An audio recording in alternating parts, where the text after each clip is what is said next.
অভূতপূর্ব ঘটনা প্রবাহের সাক্ষী হলো বাংলাদেশ, যেখানে ইতিহাসের চাকা যেন পূর্ণ আবর্তন করে ফিরে এলো তার প্রারম্ভিক বিন্দুতে।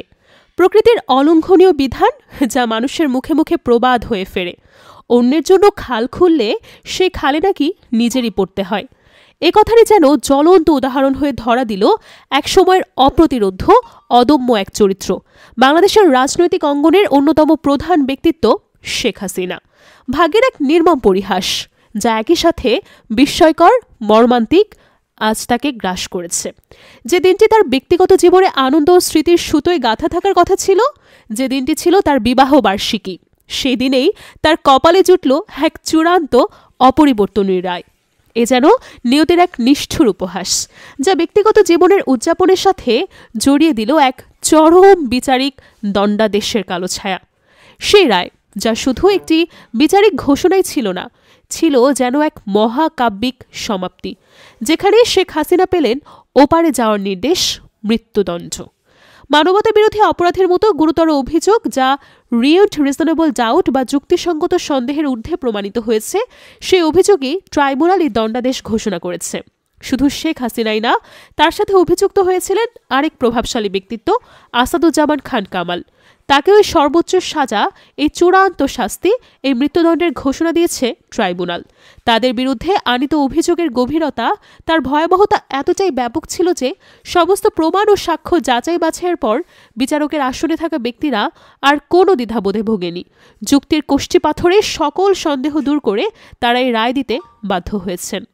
এই ঘটনার পেছনে ছিল এক চাঞ্চল্যকর মোড়, যেখানে একজন গুরুত্বপূর্ণ ব্যক্তি রাজসাক্ষী হিসেবে আবির্ভূত হয়েছিলেন। তিনি ছিলেন সাবেক আইজিপি চৌধুরী আব্দুল আল মামুন।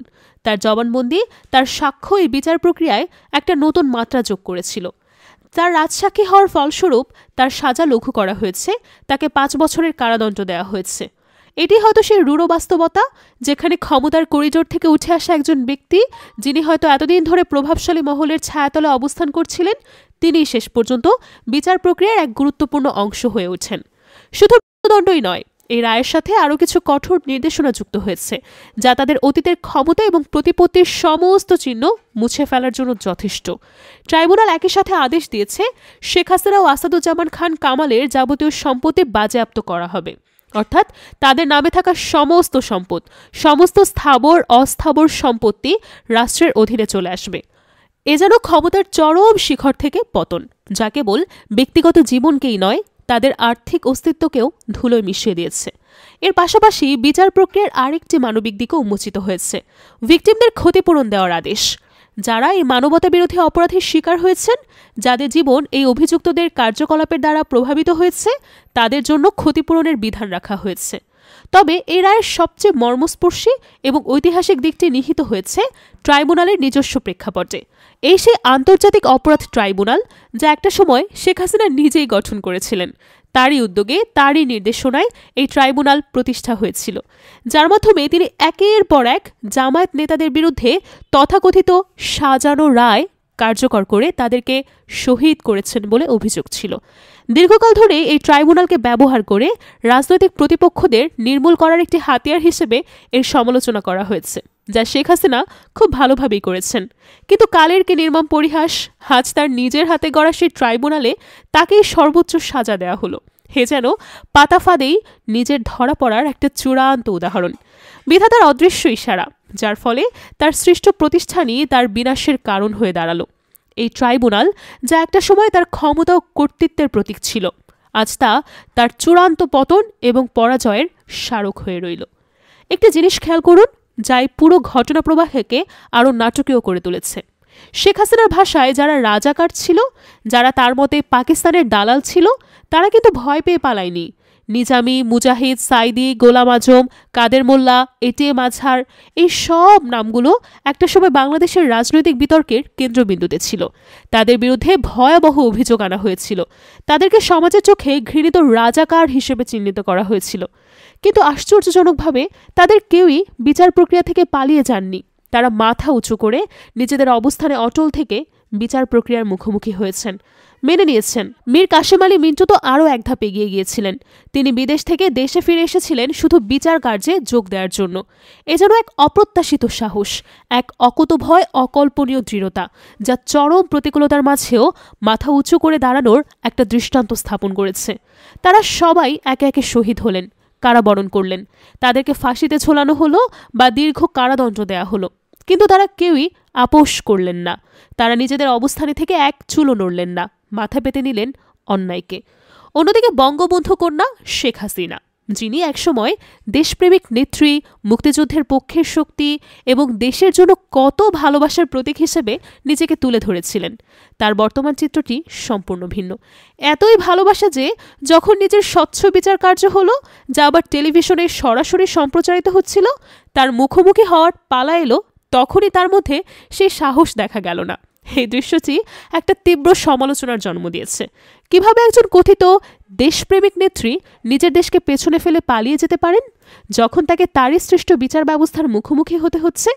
তার সেই তথাকথিত দেশপ্রেম, তার সেই মুক্তিযুদ্ধের পক্ষাবলম্বন কি তবে শুধু কথার কথা ছিল? অন্যদিকে যাদেরকে তিনি রাজাকার বলে আখ্যা দিয়েছিলেন, তারা কি সুন্দর একে একে নিজেদের প্রহসনের বিচারের সামনে কোরবানি করে দিলেন? তারা মাথা উঁচু করে দাঁড়িয়েছেন, নিজের জীবন উৎসর্গ করেছেন, যা তাদের বিরোধীদের কাছেও এক ধরনের বিস্ময় ও প্রশ্নের জন্ম দিয়েছে। আর শেখ হাসিনা, তিনি পালালেন ভারতে। এজন্য এক পলায়নের ইতিহাস, এক কাপুরুষোচিত পদক্ষেপ, যা তার দীর্ঘদিনের রাজনৈতিক ভাবমূর্তিকে সম্পূর্ণ ধুলোয় মিশিয়ে দিয়েছে। স্মরণ করুন সাইদি সাহেবের রায়ের দিনের ঘটনা। সেই দিন সেই রায় প্রত্যাখ্যান করে প্রতিবাদ করতে গিয়ে সারা দেশে ১৭০ জন মানুষও শহীদ হয়ে গিয়েছিলেন। আওয়ামী লীগ তখন ক্ষমতায় এবং সেই রায় নিয়ে দেশজুড়ে একটা বিশাল গণবিক্ষোভ হয়েছিল। আসলে ভারতের শক্তি ছাড়া আওয়ামী লীগের নিজস্ব কোনো আলো নেই, এটি এক অলিখিত সত্য, এটাই চিরন্তন বাস্তবতা।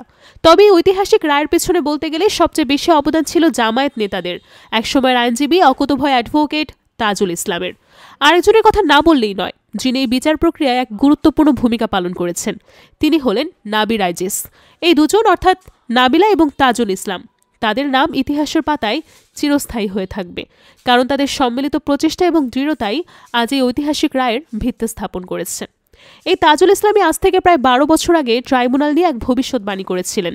তিনি বলেছিলেন, এই ট্রাইব্যুনালটা যেন বিলুপ্ত না হয়। একদিন সময় আসবে যেদিন এখানে বিচার হবে এই নাট্যমঞ্চের কারিগরদের। জামায়াত নেতা আব্দুল কাদের মোল্লার রায় কার্যকর হওয়ার পর তাজুল ইসলাম যে কথাগুলো বলেছিলেন, তা আজ দৃঢ়তা এবং মানবিকতার স্মারক হয়ে আছে। কিন্তু কেন জানি এক বর্ণনাহীন আবেগ তাকে আচ্ছন্ন করে। তিনি বলেছিলেন, আজকের বিচারে তিনি দোষী সাব্যস্ত হয়েছেন, কিন্তু আল্লাহ রব্বুল আলমিনের মহাবিচারের দিনে তিনি নির্দোষ প্রমাণিত হবেন, এই সাক্ষ্য আমি নির্ভয়ে দিতে পারি। এই কথা ছিল তার গভীর ধর্মীয় বিশ্বাস এবং আধ্যাত্মিক প্রত্যয়ের প্রকাশ। তিনি স্বীকার করেছিলেন, আমাদের অযোগ্যতা ও সীমাবদ্ধতা ছিল, কিন্তু আল্লাহকে হাজির নাজির জেনে বলতে পারি, আমরা আমাদের সাধ্যের মধ্যে সবকিছুই করার চেষ্টা করেছি। কাদের মোল্লার প্রতি তার আবেগঘন শেষ বার্তা, আমাদের ক্ষমা করবেন মোল্লা ভাই, আমরা আপনাকে রক্ষা করতে পারলাম না। আসলে শেখ হাসিনা কখনোই বাংলাদেশে ফিরবে না।